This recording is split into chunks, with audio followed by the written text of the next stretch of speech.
안녕하세요. 서울에 살고 있는 30대 초반 여자입니다. 지금 나름대로 탄탄한 기업에서 5년째 직장 생활을 하고 있는데요. 얼마 전에 동료가 알려줘서 이곳에 사연을 들었는데 너무 재미있더라고요. 제 상황과 비슷한 사연도 많아서 좋았고요. 그때부터 시간 날 때마다 챙겨 듣고 있답니다. 사실 얼마 전에 결혼식까지 올렸지만 지금은 다시 싱글의 삶을 살고 있거든요.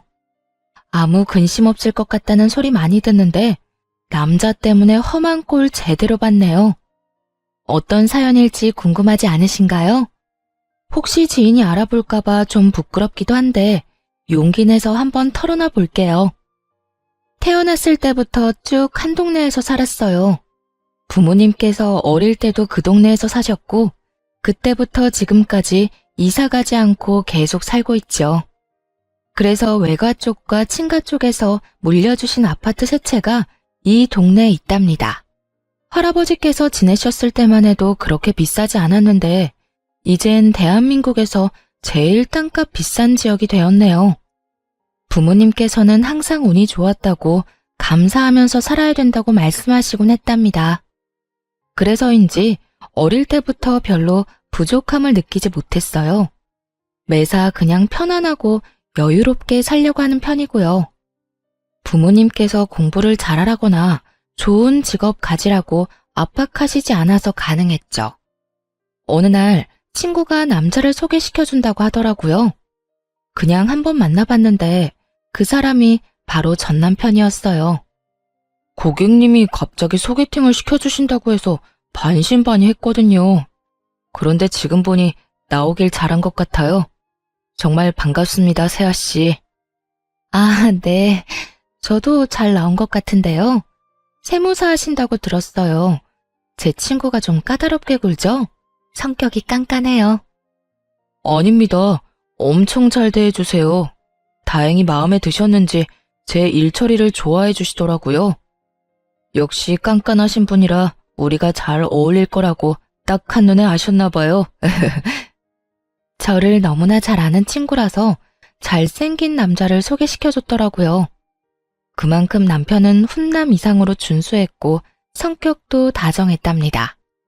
그래서 그런지 첫 만남부터 눈에 불꽃이 튀었어요. 그렇게 1년 정도 서로한테 푹 빠져서 연애를 했습니다. 우리가 만난 지도 좀 됐는데 자기는 결혼 생각 없어? 나는 이제 30이 넘으니까 좀 생각이 많아지네. 나도 우리 자기랑 결혼하고 싶지. 근데 그 전에 말해야 할 게 있어. 무슨 말인데 그렇게 뜸을 들여? 갑자기 막 무서워지려고 해. 우리 가족이랑 집안 상황에 대해서야. 가끔 자기 말 들어보면 강남에 살고 부모님도 경제적으로 여유 있으신 것 같더라. 자기도 사랑 많이 받고 자랐다는 게 느껴져. 근데 난 완전히 반대거든. 거의 개천에서 용남 케이스라고 할까?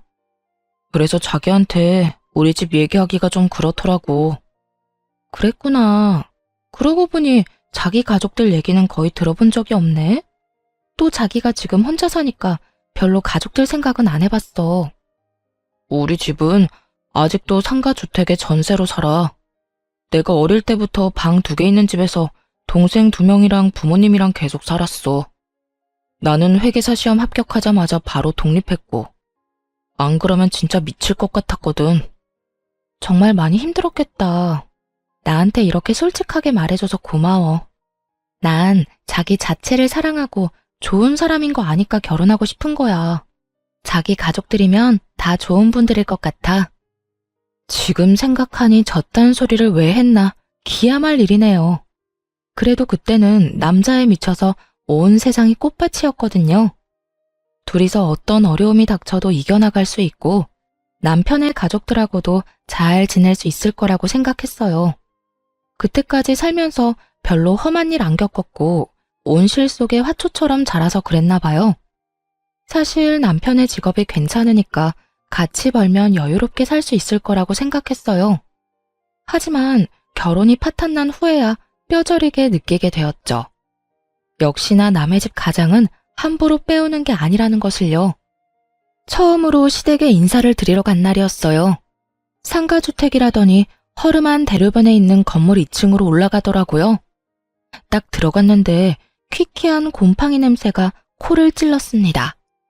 벽지 색깔도 누렇고 전등은 또 엄청 어둡더라고요. 솔직히 말해서 그런 집은 처음 봤어요. 놀란 얼굴을 봤는지 남편이 멋쩍게 씩 웃어주더군요. 다행히 식사하라고는 안 해서 간단하게 다과만 먹었는데요. 시부모님과 시동생들은 다들 순박하고 성격도 좋아 보이더라고요. 우리 잘난 아들이 선택한 며느리라면 당연히 좋은 사람일 거라고 생각했다. 역시나 아주 참하고 예쁘구나. 잘 왔다. 보다시피 우리 집이 그렇게 사정이 좋지는 않아. 찬욱이가 아직까지 우리한테 용돈 주고 있고, 그래서 결혼 준비할 때 목돈을 줄 수도 없을 것 같구나. 우리는 아무것도 바라지 않으니 걱정 말고 너희 원하는 대로 준비하거라. 우리도 무슨 옷 사달라느니 그런 말 안 할 테니 걱정하지 말아요, 새언니. 오빠한테 들었는데 새언니는 엄청 귀하게 자란 것 같더라. 강남에 산다면서요? 아, 엄청 잘 살거나 부자인 건 아니에요. 운 좋게도 아버지께서 집을 저렴할 때 잘 사신 것 뿐이죠. 그래, 결혼 준비하려면 할 게 엄청 많다며? 돈으로 도움은 못 줘도 어려운 거 있으면 언제든지 연락하렴. 내가 여러 방면으로 알아봐 줄 테니. 그렇게 본격적으로 결혼 준비를 하기 시작했어요. 예약할 것도 많고 알아볼 것도 많아서 머리가 터질 것 같더라고요. 그 와중에 갑자기 시모에게서 전화가 왔어요. 지금 회사 앞이라면서 근처 커피숍에서 만나자고 하더군요. 좀 불편한 마음으로 얼른 커피숍으로 갔죠. 왜 여기까지 왔을까? 궁금하기도 했지만 아직 결혼하기 전이라 좀 어려웠거든요. 커피숍에서 단둘이 마주했는데 시모의 표정 차갑더라고요. 남편의 집에서 만났을 때와는 사뭇 다른 모습이었어요. 내가 근처 왔다가 한번 들러봤다. 그때 중요한 걸 안 물어본 것 같아서 말이야. 너희 신혼집은 어디로 구할 거니? 전세로 할 거야, 매매로 할 거야? 아, 오빠가 5천 정도밖에 모은 돈이 없다고 하더라고요. 사실 저도 그렇게 많이 모으지는 못해서요. 우선 신혼부부 특공으로 최대한 대출받아서 매매하려고 하고 있어요. 그래? 이왕이면 찬욱이 회사랑 가깝고 평수가 큰 신축 아파트 어떻겠니? 그래야 가격도 많이 오르고 여러모로 좋잖아. 네? 저희는 그냥 20평대로 생각하고 있어요. 일단 위치가 중요하니까 서로의 회사 중간에 있는 곳을 찾고 있거든요. 꼭 신축이 아니어도 되고요. 신혼 특공으로 한 번밖에 없는 기회인데 그렇게 날리면 되겠니? 내가 괜찮은 신축 아파트 2개 알아봤어. 여기랑 여기거든? 친구들한테 알아보니 나중에 값도 많이 오를 것 같더라. 여기 한번 잘 생각해봐. 2개의 아파트 모두 시댁이랑 엄청 가까운 데다가 30평대 후반이더라고요. 아직 둘뿐인데 그렇게 큰 아파트에 살 이유가 없었죠.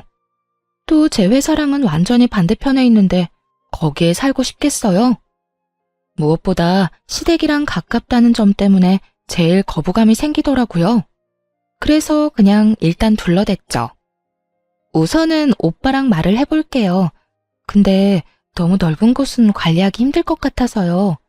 저도 봐둔 아파트가 있어서 그거랑 한번 비교해 볼게요. 너도 실물을 직접 보면 좋다고 할 거야. 아니면 이번 주말에 찬욱이랑 같이 와서 한번 둘러볼래? 내가 잘 아는 부동산 지인이 있거든. 얼마나 집요하게 계속 물고 넘어지시던지 애 둘러서 거절하느라 정말 힘들었습니다. 근데 웃긴 게 마치 짠 것처럼 남편도 그 아파트를 은근슬쩍 계속 말하더라고요. 나도 아파트 좀 알아보긴 했거든. 근데 어머니가 알려주신 그 아파트가 제일 괜찮은 것 같더라고. 어차피 대출받을 건데 좀 넓은 게 낫지 않아? 나중에 아이 태어나면 어차피 큰 평수 필요하잖아. 그럼 대출 금액이 너무 많아지잖아.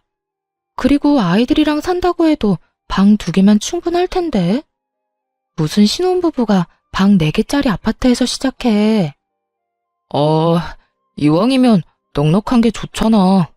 우선 한번 가보자. 요즘은 신축이 참 잘 빠졌다고 하더라고. 이번 주말에 같이 둘러보자, 응? 결국 남편한테 끌려서 그 아파트를 보러 갔는데요. 새 아파트인데다가 넓어서 그런지 확실히 좋아 보이긴 했어요.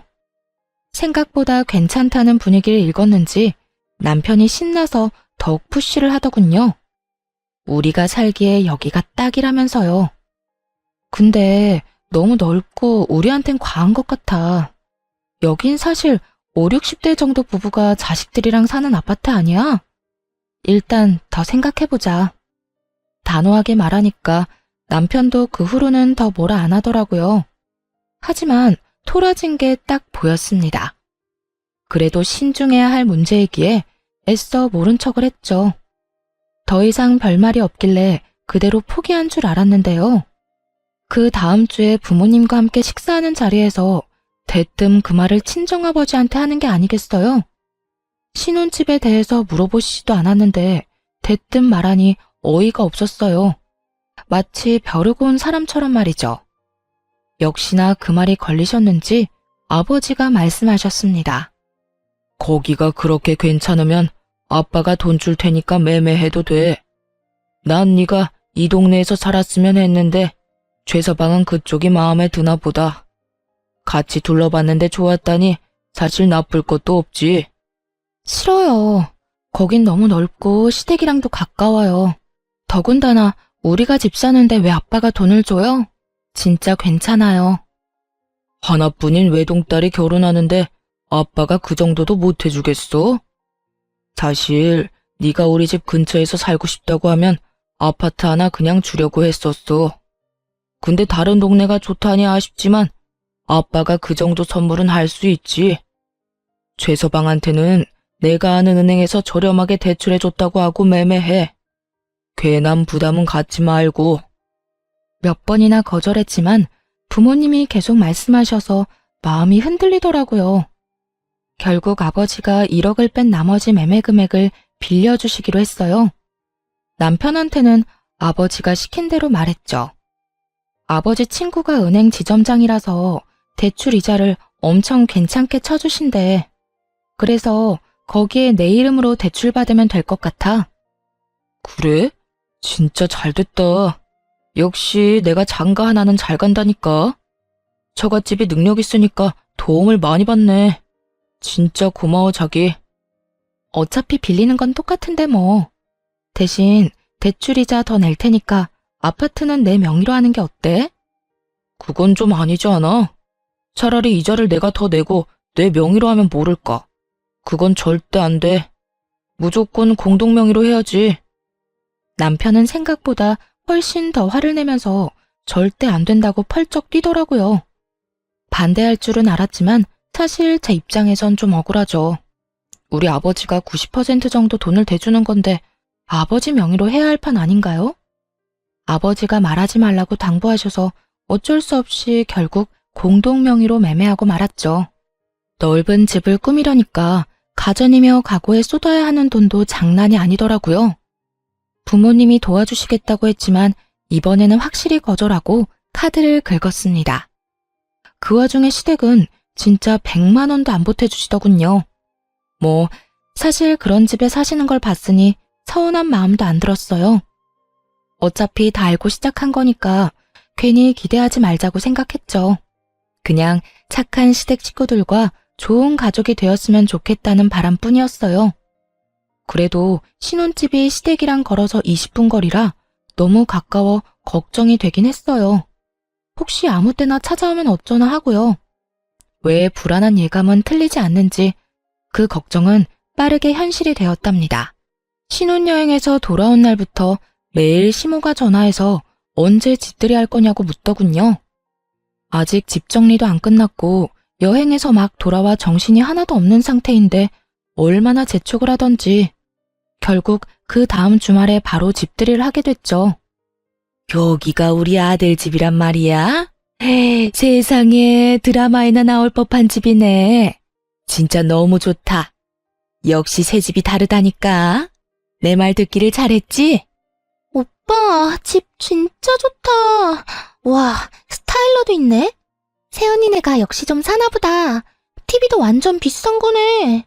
우리 집 콧구멍만한 TV만 보다가 이거 보니까 완전 극장이다, 극장. 시댁 식구들은 집들이 내내 아주 떠들썩했어요. 근데 진짜 웃긴 게 뭔지 아시나요? 집들이 온다면서 주스 한 병도 안 사왔더라고요. 저는 시댁 식구들 온다고 진짜 준비 많이 했거든요. 음식 재료들 사서 하루 종일 요리하고 배달 음식도 시켰죠. 근데 정성스럽게 준비한 건 쳐다도 안 보고 30분 넘게 이 방 저 방만 다니면서 집 구경하는데 여념이 없더라고요. 뒤늦게 저녁을 먹는데 다들 얼마나 개걸스럽게 먹던지 며칠 굶고 온 줄 알았네요. 집이 좋으니까 음식도 다 맛있다 얘. 이거 네가 한 거 아니지? 다 사온 거지?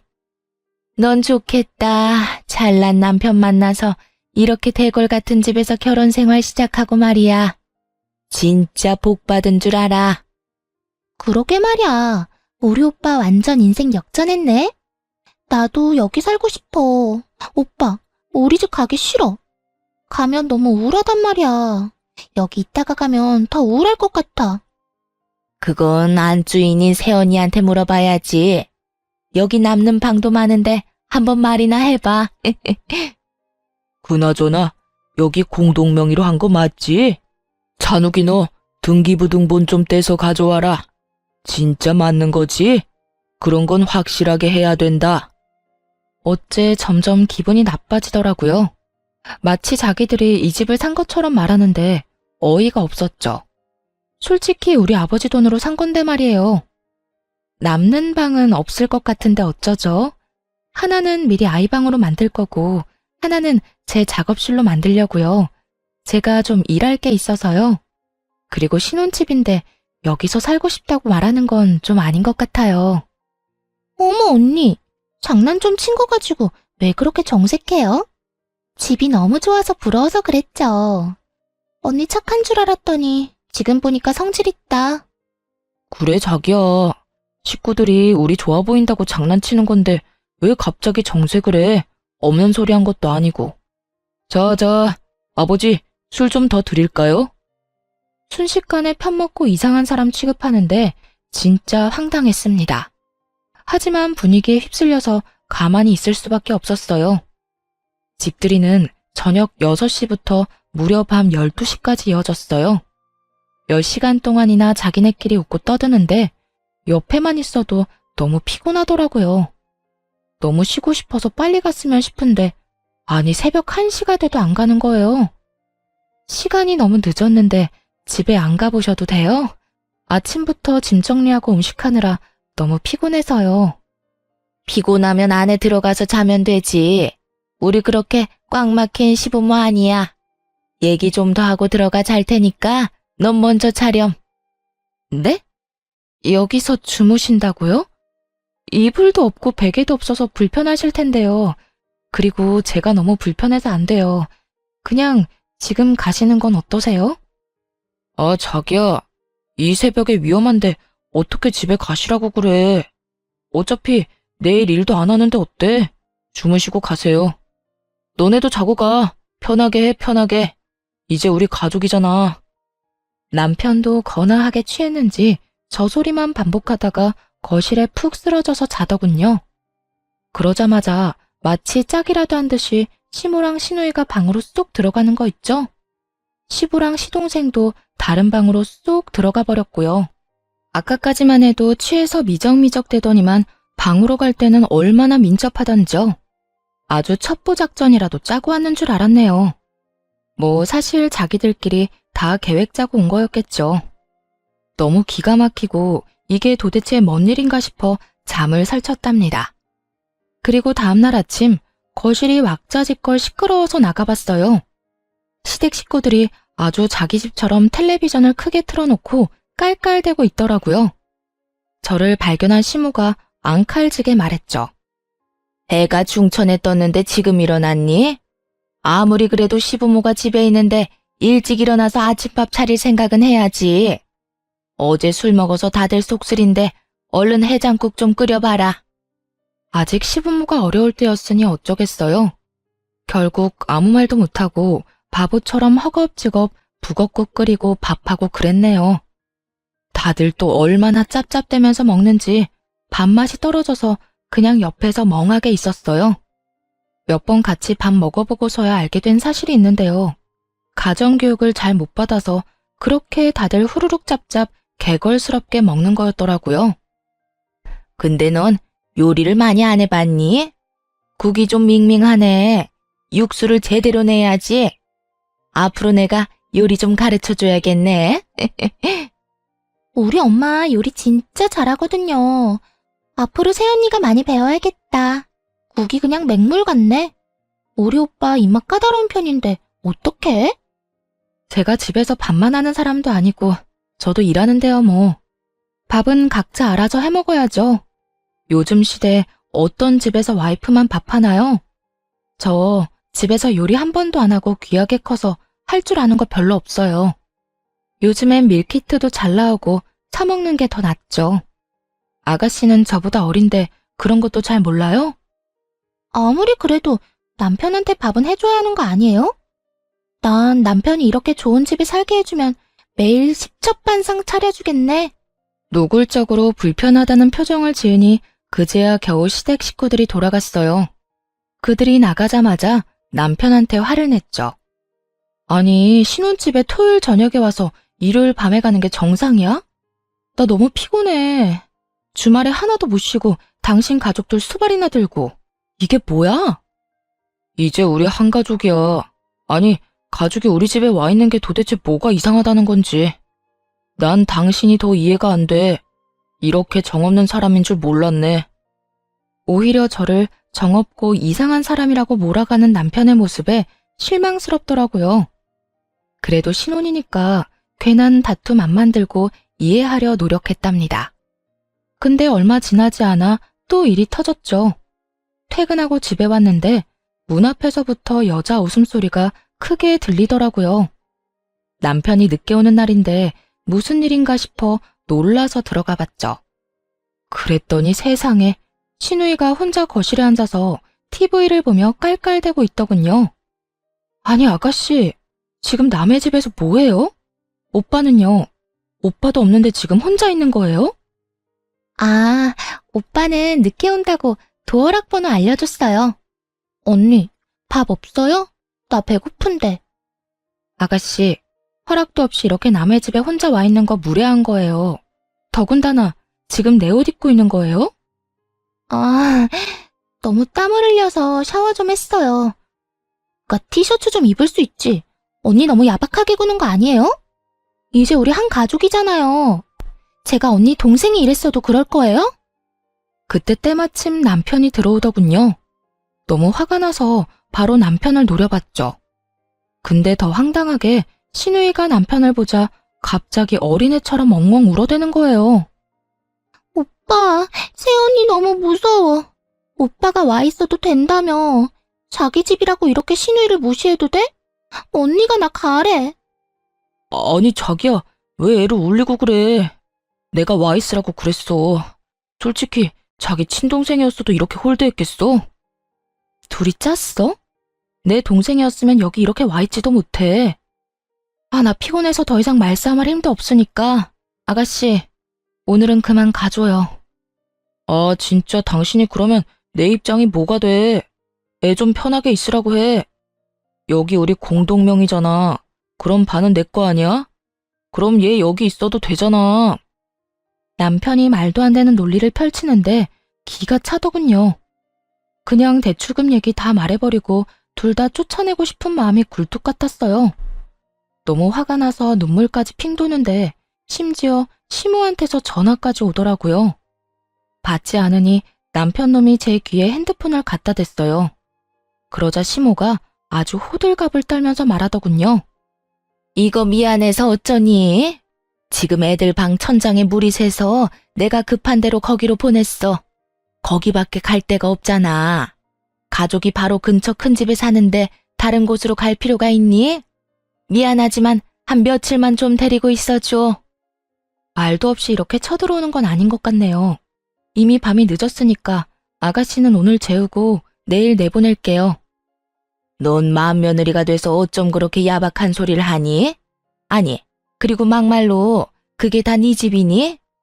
우리 아들 집에 간다는데 네가 왜 오라 말아야?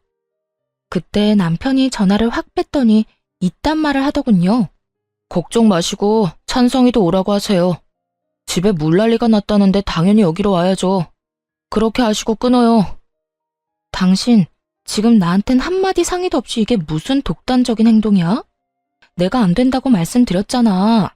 지금 내 말 무시하는 거야? 너야말로 우리 가족 무시해? 집 가난하고 집에 물 새고 그런다고 지금 무시하는 거냐고. 집에 물이 새는 게 무슨 죄야? 남편이 처음으로 그렇게 버럭버럭 큰 소리로 화내는데 정말 너무 놀랐어요. 입에서 말도 안 나오더라고요. 그때 아주 기다렸다는 듯이 시동생도 짐가방까지 싸들고 집으로 들어왔답니다.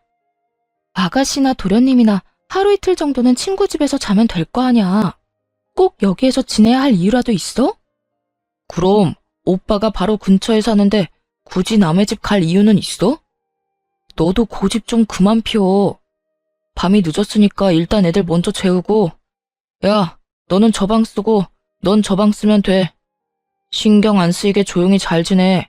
알았어? 알았어. 채연이 진짜 무섭다 무서워. 집 없는 사람 서러워서 어디 살겠어? 나도 남자 잘 만나서 이런 집에서 살고 싶다. 신우이랑 시동생은 마치 지네들 방인 양 자연스럽게 쏙 들어가 버리더라고요. 뭐라 말할 틈도 없었습니다. 결국 그 밤에 대판 싸우고 남편은 거실 소파에서 잤답니다. 서로 얼굴 보지도 않고 출근해서 하루 종일 기분 나쁜 상태로 지냈고요. 그런데 퇴근하고 집에 와봤더니 무슨 상황이 벌어진 줄 아세요? 직접 두 눈으로 보고도 못 믿겠더라고요. 집안이 아주 난장판의 개판이었죠.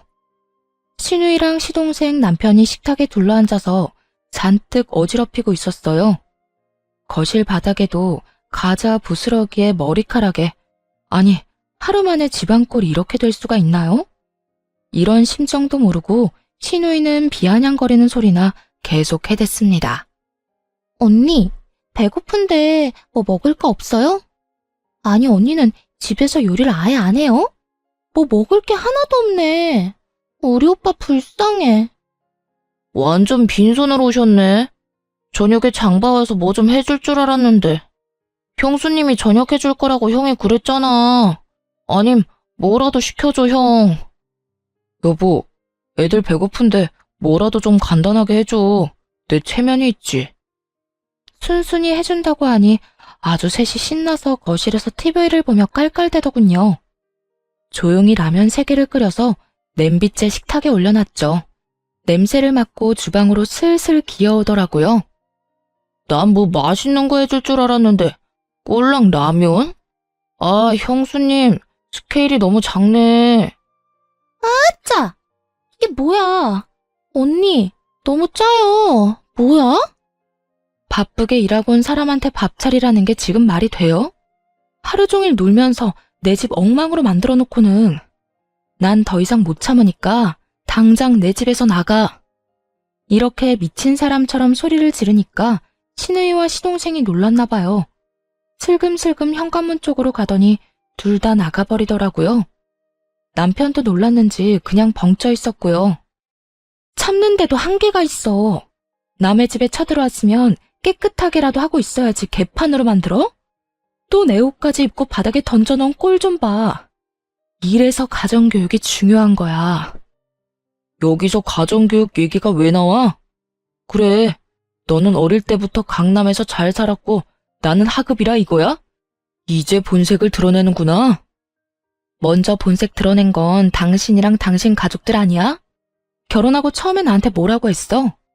다 알아서 하라면서 상관 안 한댔잖아. 그런데 지금은 당신 가족들이 우리 집에 나보다 더 오래 있어. 누가 보면 당신 가족들이 사는 집인 줄 알겠다고. 고작 며칠 있는 거 가지고 왜 그래 진짜. 내가 너 때문에 우리 가족 볼 면목이 없어. 장인 장모가 이 집에 와 계신다고 생각해봐. 그러면 네가 그때도 이딴 식으로 행동했을까? 몇 번을 말해. 그런 상황 자체를 안 만든다고. 당신 가족들이 들락거리느라 우리 부모님은 아직 여기 와보지도 못하셨어. 그건 알고서 지금 그딴 말을 하는 거야? 그 후로 2주 넘게 남편이랑 눈만 마주치면 싸웠어요. 남편만 봐도 너무 스트레스를 받아서 일부러 야근하고 늦게 들어왔고요. 어차피 방도 많겠다. 남편한테 다른 방 가서 자라고 해버렸죠. 남편과 시댁 식구들의 행동에 질려버려서 정이 뚝뚝 떨어졌거든요. 시댁 인간들도 더 이상 연락 안 하길래 이제 좀 잠잠해지려나 했는데요. 그게 폭풍 전야였다는 걸 그땐 알지 못했죠. 남편의 생일이 다가오자 어떻게 해야 될지 혼자 고민을 했어요. 하루에 한마디도 안 섞을 정도로 사이가 안 좋아졌거든요. 남편도 여전히 냉랭하게 대하길래 될 대로 되라 하고 그냥 아무것도 안 했죠. 근데 남편 생일날 퇴근하고 집에 가보니 어떤 일이 벌어진 줄 아세요? 세상에, 시댁 식구들이 다 와 있는 거 있죠? 아주 잔치라도 하는 것처럼 떠들썩 하더군요. 시모는 제 집인 양 주방에서 신나게 요리를 하고 있었고, 나머지 시댁 식구들과 남편 놈은 거실에서 껄껄대면서 텔레비전을 보고 있더라고요. 더 웃긴 건 아무도 저한테 인사조차 하지 않았다는 거예요. 주방에서 요리하는 시모를 보니 제가 산 주방 도구들을 마구잡이로 쓰고 있더군요. 그 모습을 보니까 화가 확 나더라고요. 지금 뭐 하세요? 온다고 말도 없으셨잖아요. 이건 다 뭐예요?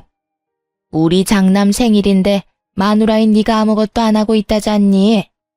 엄마인 나라도 미역국을 끓여줘야지 어떡하니? 내가 못나서 우리 아들이 마누라한테 미움을 받는다는데.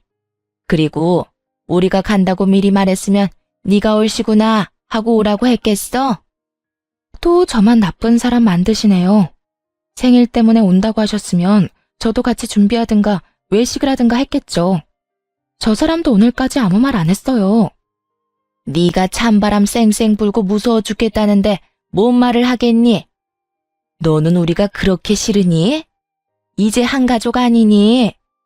너 좋아한다는 갈비찜도 하고 밑반찬도 잔뜩 해다가 냉장고에 넣어놨다. 우리 오늘 같이 먹고 얘기 좀 하면서 풀어보자. 시모가 눈물까지 글썽거리면서 손을 잡고 이런 말을 하니 괜히 저도 너무했나 싶고 잘못한 것 같은 마음도 들더라고요. 그래서 시모를 도와서 밥 차리고 다 같이 모여서 저녁을 먹었죠. 시누이가 사온 케이크를 두고 생일 축하 노래도 부르고요. 정말 오랜만에 화기애애한 분위기가 이어졌어요. 새언니, 우리 너무 미워하지 말아요. 언니가 깔끔한 사람인 거 잘 알았으니까 앞으로 조심할게요. 가끔씩 여기 놀러와도 좀 따뜻하게 대해줘요. 너 대신 내가 네 남편 생일상도 차려주고 음식도 다 해줬다. 솔직히 나 같은 시어머니 있나 한번 찾아봐라. 이렇게 잘해주는 시어머니 진짜 없다. 맞아. 우리 엄마 같은 사람 진짜 없어. 자기한테 뭐라고 하지도 않고 밥도 해주고 말이야. 이렇게 투덕대는 것도 다 가족이 되는 가정이지 뭐. 나도 그동안 미안했어. 자기, 우리 오늘로 다 푸는 거다. 그날 밤에 같이 농담도 하고 시부모의 옛날 얘기도 들었습니다. 거의 새벽 2시까지 가볍게 맥주도 마시며 그동안 쌓인 걸 풀었어요. 시간이 늦어서 다들 우리 집에서 자고 가기로 했고요. 시모랑 시누이 둘이 자고 시동생과 시부가 다른 방에 들어가 잤습니다. 그렇게 일단락이 됐다면 그쪽 입장에선 참 좋았겠죠. 아침이 되자마자 작전을 개시했습니다. 시댁 식구들이 자고 있는 방마다 들어가서 냄비를 신나게 두드려댔어요. 특히 시모랑 시누이 귀에 대고 더 크게 쾅쾅 두드려댔죠. 아유 시끄러. 귀 찢어지겠네. 얘가 지금 아침부터 미쳤나? 그만하지 못해? 여보, 뭐 하는 거야? 뭐 잘못 먹었어? 그만해, 그만하라고. 남편이 손에서 냄비와 국자를 뺏으려고 달려들었죠. 이에 질세라 그 국자로 남편 머리를 팍 세게 쳐버렸답니다. 정신 나간 건 너네들이지. 당장 옷들 좋아 입고 내 집에서 나가. 너도 나가, 당장. 뭐? 아니, 내가 왜 내 집에서 나가? 나갈 거면 당신이 나가. 당신이 뭔데 나가라 말아야? 꼴의 남자라고 자존심 상할까봐 걱정해줬더니 다 쓸데없는 짓이었어. 이게 네 돈으로 산 집이야? 네 돈 얼마 들어갔어? 꼴랑 5천만 원 들어갔지? 7억짜리 집에 말이야, 안 그래? 진짜 미친 척하고 남편의 옷들이며 가방들을 복도로 막 집어던졌어요. 신우이와 시모의 옷이랑 가방도 던져버렸죠. 그러자 남편 놈이 저를 현관문으로 확 밀어버리더군요. 그대로 현관에 고꾸라져서 엎어진 꼴이 되었죠. 그걸 본 시누이와 시동생이 킬킬거리며 비웃더군요. 언니, 어제 술 잘 먹고 갑자기 머리 이상해졌나 봐. 진짜 웃긴다. 완전 코미디가 따로 없네. 그 꼴을 보니 더 열받아서 벌떡 일어나 남편의 뺨을 사정없이 갈겨버렸어요. 그러곤 핸드폰으로 동영상을 하나 보여줬죠. 이거 다 보고 나서도 킬킬거릴 수 있나 한번 두고 보자. 장난기 가득했던 신우의 얼굴이 동영상을 보자마자 하얗게 질리기 시작했답니다. 자기 얼굴과 시모의 뒤통수가 녹화되었고 짓거리는 말이 다 녹음되어 있었거든요. 어젯밤에 시댁 인간들이 다 자러 들어가고 난 뒤였어요. 오랜만에 방에서 화기애애한 분위기로 얘기한 후 남편은 금세 골아떨어졌죠. 저는 맥주 2잔밖에 안 마셔서 그런지 취하지도 않았고 눈이 말똥말똥 하더라고요. 그래서 혼자 TV나 볼까 하고 거실로 조용히 나갔어요. 근데 시모랑 시누이가 들어간 방 쪽에서 빛이 새어나오고 말소리도 들리더군요. 살짝 그쪽으로 가봤죠. 그런데 그 순간 시누이의 말이 귀를 확 잡아당겼어요. 새언니 진짜 단순해. 그치? 좀 비 맞춰줬다고 또 바로 풀리네? 내가 좀 어리숙해 보인다고 했잖아. 여유 있는 집에서 자라서 그런지 애가 의심도 없고 똑똑한 척 해대도 애가 허당이야. 그러니까 이 아파트도 산 거 아니야. 그러게 말이야. 한 달은 계속 밀어붙여야 될 줄 알았는데 여기 사라고 몇 번 말하니까 또 바로 그러자고 하는데 웃기더라. 그 큰돈 대출도 지 아빠 도움받아서 이자 싸게 잘 받았다며? 그래, 우리 찬욱이가 아주 제대로 물었어. 이제 여기로 이사 올 날도 얼마 안 남았다. 맞아. 이대로 한두 달만 잘해주면서 눌러앉으면 계획대로 되는 거지 뭐. 오빠 하나 잘 둬서 드디어 우리도 이런 큰 집에 살아본다. 너무 좋아. 지가 아무리 싫다고 해봤자 어쩔 수 없어. 어차피 공동명의인데 자기 집도 아니잖아. 엄마, 우리 빨리 여기로 이사 오자. 여기 있다가 우리 집 가면 진짜 거지 같아. 빨리 거기 뜨고 싶어 죽겠어. 그때 물 샌다고 거짓말하고 일주일은 눌러앉아 있으려고 했는데 혜언니가 얼마나 지랄하던지 좀 놀라긴 했어. 아, 좀만 더 기다려. 차근차근히 해야지. 욕심난다고 확 지르면 다 어그러지는 법이야. 엄마만 믿고 있어. 여기서 떵떵거리면서 살 날 얼마 안 남았어. 시모와 시누이의 대화가 심상치 않아 바로 동영상을 찍어놨답니다. 계속 엿듣는데 너무 충격적이고 속았다는 사실에 화가 나서 몸이 떨리더라고요. 아침까지 잠 한숨 못 자고 이를 부득부득 깔면서 궁리를 했죠. 이것들을 대체 어떻게 해야 할까? 동영상을 본 시모와 시누이는 백지창처럼 하얘진 얼굴로 저를 봤습니다. 그런데 오히려 남편 놈이 뻔뻔하게 소리를 치더라고요. 아니, 혼인신고한 부부가 시부모님 모시고 살 수도 있는 거지. 당신 도대체 뭐가 문제야? 우리가 결혼하기 전에 시부모님이랑 절대 같이 살면 안 된다고 약속이라도 했어. 뭐라고? 터진 입이라고 뻔뻔한 말이 잘도 나오네. 넌 결혼 전부터 작정하고 너네 식구들이랑 나를 속였어. 이거 사기죄야, 알아? 사기죄 좋아하네. 네가 법을 잘 알아? 너보단 내가 더 잘 알겠다. 아니, 그리고 지금이 아니더라도 양가 부모님 더 나이 드셔서 아프시면 어쩔 건데? 그땐 당연히 우리가 모셔야 하는 거 아니야? 그러기 전에 좀 미리 같이 살면 안 돼? 오히려 당신한테도 좋을걸? 우리 엄마가 대신 애도 봐주고 집안일도 해주면 얼마나 좋아. 아, 그래, 세아가. 같이 살면 살림도 해주고 우리 손주도 내가 다 봐주마. 오히려 네가 더 좋은 거지. 손해볼 게 있니? 그럼 이건 어때? 우리 가족들이랑 같이 사는 대신 내가 대출이자 다 부담할게. 아, 그래? 그럼 지금 대출이자 몇 프로인 줄 알아? 한 달에 얼마 내는지 아냐고. 왜 대답을 못해? 말해봐. 그거야. 생활비 통장으로 당신이 알아서 대출이자 내니까 난 모르지. 전기세 몇천 원 더 나왔다고 아끼자던 인간이 대출 이자는 왜 모를까? 내가 진짜 이런 말은 상스러워서 안 하려고 했는데 참을 수가 없다. 너 없이 산 거 티내니? 그냥 가만히만 있었어도 네 수준에선 꿈도 못 꿀 거 충분히 얻었을 거야. 왜 그 가짜는 머리를 굴려서 이런 사달을 만들어? 그게 뭔 말인데?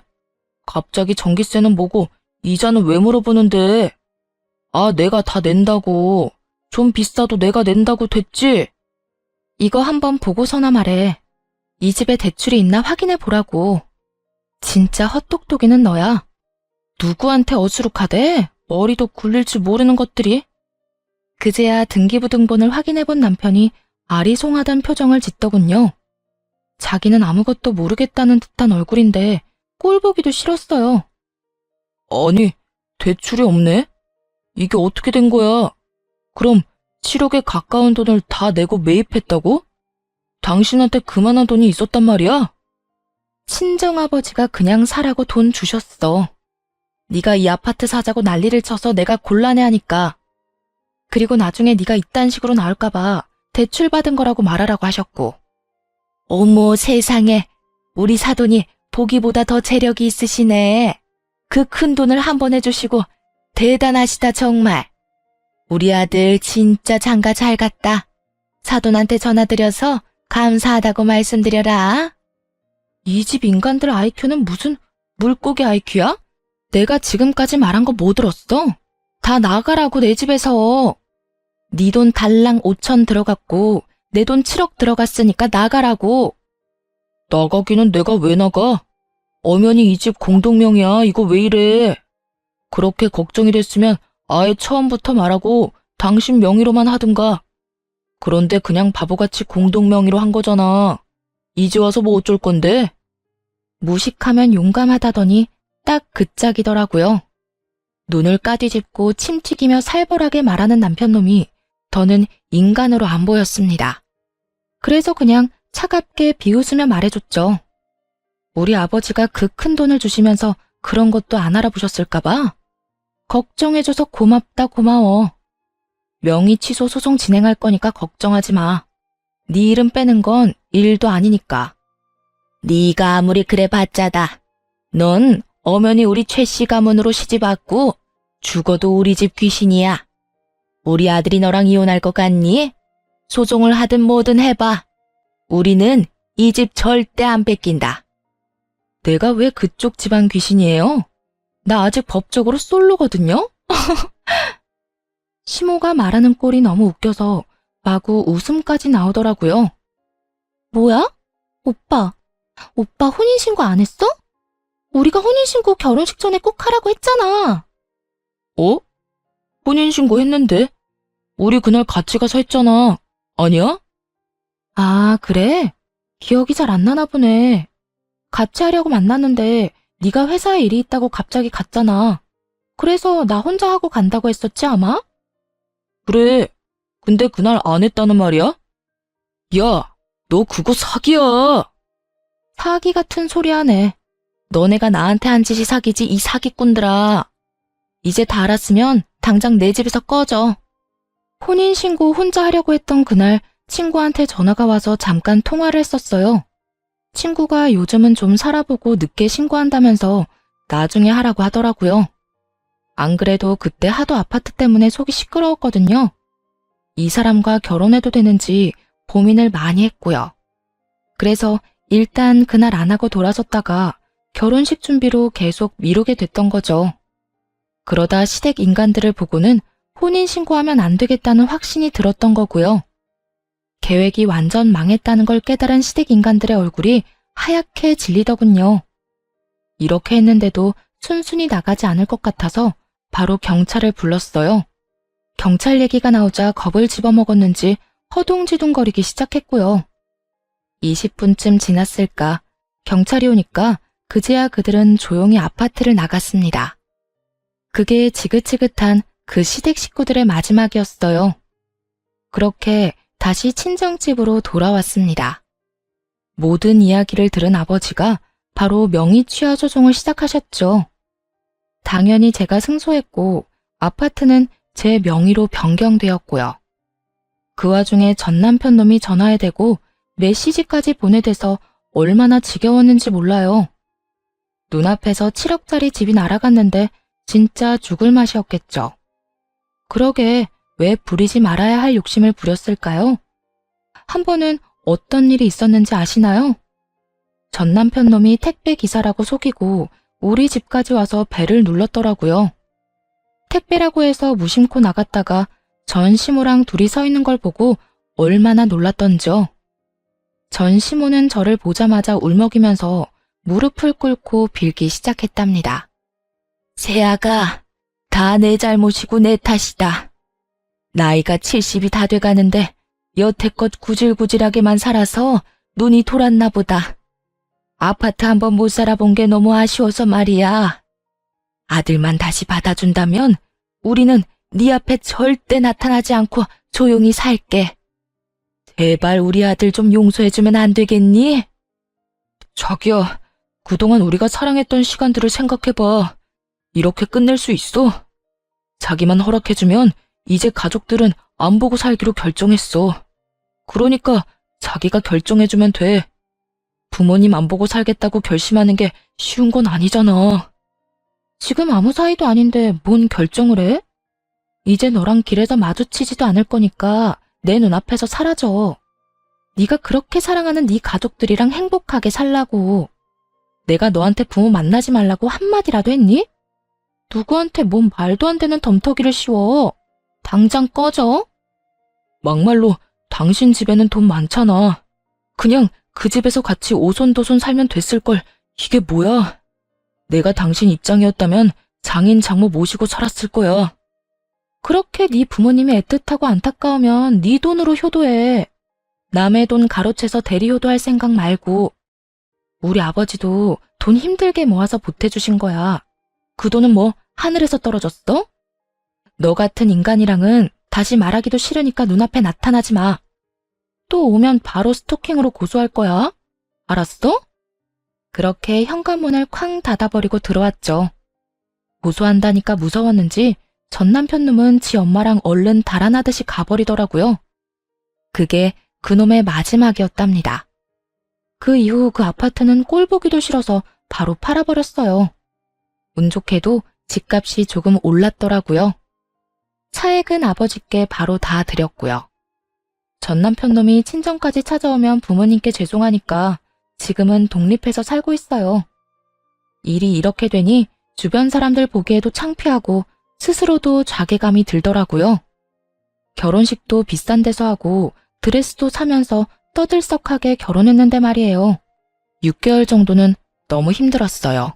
그래도 친한 친구들과 부모님이 제 잘못이 아닌데 왜 죄인처럼 사냐면서 당당하고 멋지게 살라고 좋은 말을 많이 해주셨어요. 그 덕분에 상처를 털고 일어나서 열심히 살아가려고 노력하고 있답니다. 새로운 직장으로 이직해서 열심히 일도 배우면서 지내고 있고요. 지금은 이혼 같지도 않은 이혼을 한 지 1년 정도 지났는데요. 남자라면 쳐다보기도 싫어서 그냥 계속 평생 혼자 살고 싶네요. 그때 뭣도 모르고 혼인신고를 바로 했더라면 지금쯤 어떻게 살았을까요? 그 집에서 시댁 인간들 온갖 수발 들고 자존심 다 깎아먹히며 살았겠죠. 여러분도 인생에서 중요한 선택을 할 때는 신중하게 하시길 바래요. 긴 이야기를 들어주셔서 감사하고 모두 건강하시기를 바라겠습니다.